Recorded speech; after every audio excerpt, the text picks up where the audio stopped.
جی ناظرین، بریک کے بعد آپ کو خوش آمدید کہتے ہیں. بات کریں گے یوکرین اور روس کے تنازع کی، جس کا آج 5واں روز ہے، اور اطلاعات یہ ہیں کہ مذاکرات دونوں کے درمیان شروع ہو گئے ہیں. مذاکرات کا کوئی نتیجہ نکلنے کا امکان ہے یا یہ تنازع مزید شدت اختیار کرے گا؟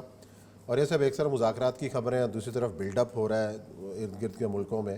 تو کیا نظر آ رہا ہے کہ دیکھیں کرائسس بڑھے گا. جو ہم پہلے بھی کہہ رہے تھے کہ یہ کرائسس جن لوگوں نے سٹیج سجایا ہے انہوں نے صرف 4 دن کی جنگ کے لیے نہیں سجایا. اچھا. اور یہ قریب آپ کو شاید یاد ہوگا کہ 2-2.5 سال سے نومبر 2019 میں جب پینٹاگون کی اسٹریٹجی آئی ہے اور اس کے بعد اچنبا یہ ہوا تو اسٹریٹجی انڈو پیسفک ریجن میں تھی اور ایک چیپٹر یوکرین پہ تھا. تو یہ اچنبا آپ کو لگتا ہے کہ بھائی ادھر کا کھبی مات دکھا کے سجی کس چکر میں آ رہی ہے، سجی دکھا کے کھبی کس چکر میں آ رہی ہے. تو اس کی بنیادی طور پہ لگتا یہی تھا کہ یوکرین کے کرائسس میں انہوں نے یورپ کو انوالو کرنا ہے تاکہ امریکہ جو ہے وہ سوللی چائنا امریکہ گانا کنٹین کرے امریکہ تھرو جاپان اور ان ساری چیزوں کا. اب صورتحال یہ ہے کہ کل جو فارن منسٹر تھا نا اس کی تقریر سننے والے پریس بریفنگ تھی اور صرف رویا نہیں لیکن لگتا تھا کہ رو پڑے گا. اس نے کہا کہ مجھے یہ سمجھ نہیں آتی تم لوگوں کی کہ تم لوگوں نے ہمیں کس جگہ پہ لا کر تمہیں مارا ہے. کہتا ہے کہ آپ سوچیں کہ 1989 میں جس وقت برلن وال گری ہے، نومبر 1989 میں یہ برلن وال گری ہے، ٹھیک ہے، اور گورباچوف پر وہاں پر تھا. تو اس کو آپ کو یاد ہے کہ 15 فروری کو آخری سپاہی گیا ہے روس سے. جب برلن وال گرنے لگی تو حمید گل صاحب کو بلایا ہوا تھا، آپ کو یاد ہوگا، آئیں ذرا پہلا تھوڑا آپ بھی ماریں. تو برلن وال گرنے کے بعد ان کو اندازہ ہو گیا کہ یہ روس کا گورباچوف ہے جب فلاسفر رہ گیا ہے ان کے کرنے ورنے کے کام کوئی نہیں ہے. تو انہوں نے پریشر ڈالنا شروع ہوا ڈس انٹیگریشن کا، سب کچھ کرنے کا. تو روس کا ایک وارسا پیکٹ ہوتا تھا جس میں روس کے علاوہ بھی کچھ لوگ ہوتے تھے، مثلا پولینڈ تھا، ہنگری تھا، چیکوسلویکیا تھا، یوگوسلاویا تھا. یہ وارسا پیکٹ کے نیٹو کے مقابلے میں اس نے بنا کے رکھا ہوا تھا، وہاں اس نے اپنے میزائل رکھے ہوئے تھے. تو انہوں نے کہا نہیں اب امن ہوگا، اب یہ ہوگا، شانتی ہوگی، سب کچھ ہوگا. تو 9 فروری 1990 کو جیمز بیکر کی اور ملاقات ہوئی گورباچوف کے ساتھ اور اس نے کہا کہ ہم آپ کو ایشورنس دیتے ہیں کہ اب ہماری لڑائی کوئی نہیں ہے، جب جہاں ہم نیٹو جہاں پر ہے وہاں رک گیا، اب کیا لڑائی کی لڑنی. یہی بات جو ہے 17 مئی کو برسلز میں نیٹو کے سیکرٹری جنرل نے بھی کہی کہ اب ہم 13 ملک ہیں یہاں پر، ہم 13 کے 13 جو ہیں ہم ان کو یہی رہیں گے. اب 17 ملک ہیں نیٹو کے، یہی رہیں گے.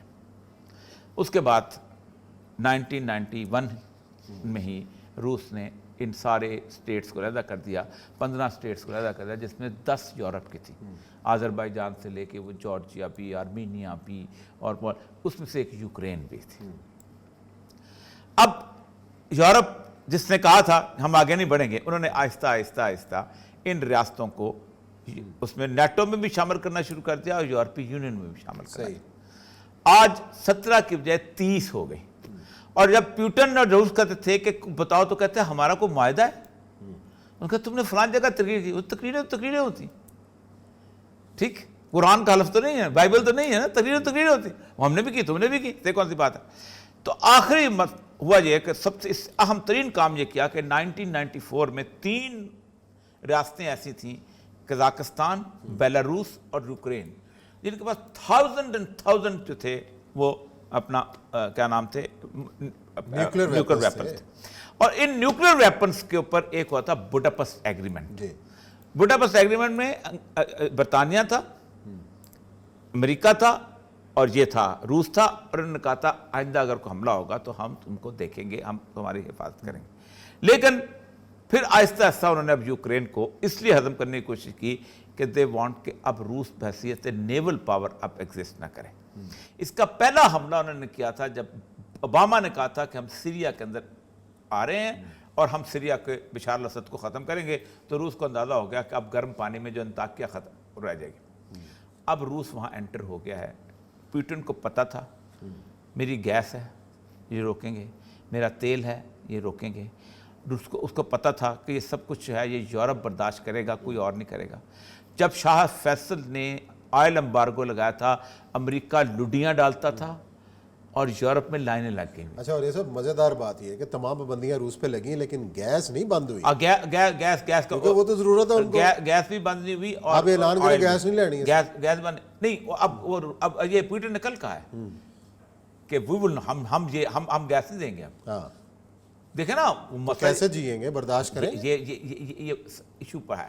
3.5 لاکھ ریفیوجیز ہو چکے ہیں. عثمان صاحب, اس کائنات میں اللہ تبارک و تعالیٰ کا ایک مکافات عمل ہے, اور وہ بہت ضروری ہے یہاں بیان کرنا. آپ اندازہ کریں کہ 1096 میں پہلی صلیبی جنگ شروع ہوئی تھی, اور آخری جنگ جو تھی وہ 1271 میں ہوئی تھی. قتل و غارت, اتنے مسلمان قتل ہوئے ہیں کہ آپ سوچ نہیں سکتے. پورے یورپ سے لوگ اٹھتے تھے, آ کے حملہ آور ہوتے تھے, کبھی کہیں کبھی کہیں. 1343 میں منگولیا میں پلیگ کا جرثومہ پلتا ہے. منگولیا میں ہیومڈ ایٹماسفیئر ہوتی ہے, وہ پلیگ وہاں سے چلتا ہے, ہندوستان ٹریول کرتا ہے, وہ مکھیاں چلتی ہیں ہندوستان سے, وہ سلک روٹ پہ چلتی ہیں, ایران سے گزرتی ہیں, عراق سے گزرتی ہیں, سب سے پہلے آ کے اسپین جو کہ رومن کیتھولک چرچ کا سب سے, وہاں جا کے حملہ آور ہوتی ہیں. 3/4 یورپ جو ہے صفحہ ہستی سے مٹ جاتا ہے. اس کائنات میں اللہ تبارک و تعالیٰ نے, اقبال کہتا ہے کہ فطرت افراد سے اغماس تو کر لیتی ہے, نہیں کرتی کبھی ملت کے گناہوں سے معاف. یہ پورا یورپ 7000 ٹروپس تھے یوکرین کے جو 2009 میں عراق میں داخل ہوئے ہیں. یہ میرے سامنے ان کی وہ پوری کرائم شیٹ ہے جو انہوں نے کرائم کمٹ کیے. صحیح. بچے, عورتیں, تم نے میزائل مارے, تم نے بلڈنگوں کی بلڈنگ گرائیں, 14 لاکھ بندہ مارا ہے. یوکرین 3rd موسٹ تھا کانٹیجنٹ جو کہ عراق میں گیا ہے. کیا اللہ تبارک و تعالیٰ کی ذات بے بس ہے اس کائنات کے اوپر؟ پہلے تو اس نے کورونا سے ذرا چھیڑنے کی کوشش کی, اب اس نے کہا کہ اب اس جنگ کو تم روک کے دکھاؤ. اور میں صحیح کہتا ہوں, پیوٹن ہو یا کوئی اور ہو, یہ جنگ دروازوں پہ. آج انگلینڈ میں پیٹرول کی قیمتیں بڑھا دیں, گیس کی قیمتیں بڑھا دیں, سب نے بڑھا دیں. اب جنگ اس دروازے پہ نہ بھی ہو. یوکرین سے 3.5 لاکھ ریفیوجی تو آ گئے نا. پولینڈ دروازہ نہیں کھول رہا, ہنگری دروازہ نہیں کھول رہا, فلاں نہیں کھول رہا. یونائٹڈ نیشن کا ریفیوجیز کا جو ہیڈ ہے وہ چیخ رہا ہے. 3 سال تک ایکسٹینشن دے دی کہ تم آ جاؤ, لیکن پوچھنا پڑتا ہے ہو کون. برف پڑ رہی ہے, سردیاں ہیں, ہیومینیٹیرین کرائسس ہے. یہ ہیومینیٹیرین کرائسس کو لائیو نشر کر رہا ہے. کیا افغانستان میں کسی نے لائیو نشر کیا؟ کیا عراق میں کسی نے لائیو نشر کیا؟ آپ کو پتہ ہے کہ 10-11 سال ویتنام میں رہے ہیں. ایک کیمرہ مین نے ایک بچی کی تصویر کھینچی تھی جو بموں کے دھوئیں میں بغیر کپڑوں کے ننگی بھاگ رہی تھی. 6 یا 7 سال کی بچی تھی, وہ آنسو نکل گئے تھے لوگوں کے, ایک صرف تصویر.